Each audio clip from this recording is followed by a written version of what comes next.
Hey guys, in the fast lane here. When you start your vehicle up and you have your battery light on, let's find out what the problem is. Have the multimeter hooked up to the battery.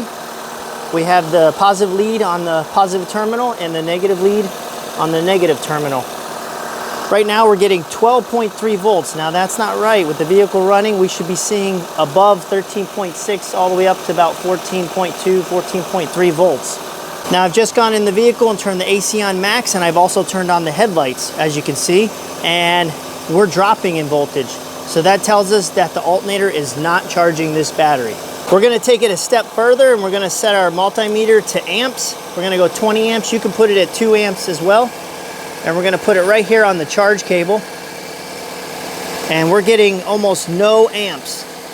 This should be about 1.4 all the way up to almost 2 amps, and it's not. So that tells us that this alternator is not charging that battery. One of the first things you should look for is the fuse box under the hood. Just pop the cap, and if you look right here, there's the alternator fuse. So we find it, and it's right here, and as you can see, it doesn't look split at all, so this fuse is good.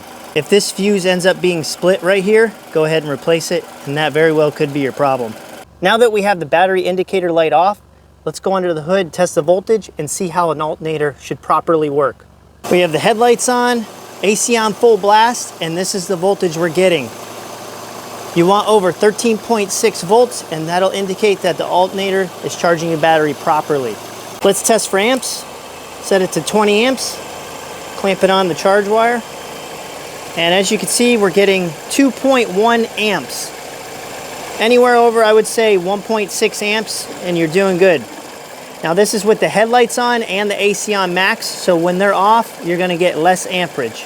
This is with the headlights off and the AC turned off. As you can see, we're about 1.3, almost 1.4 amps. That's what you're looking for. This is what the voltage is looking like with the headlights off and the AC off. 13.8 volts, probably about 13.9, maybe 14, and that's a good reading.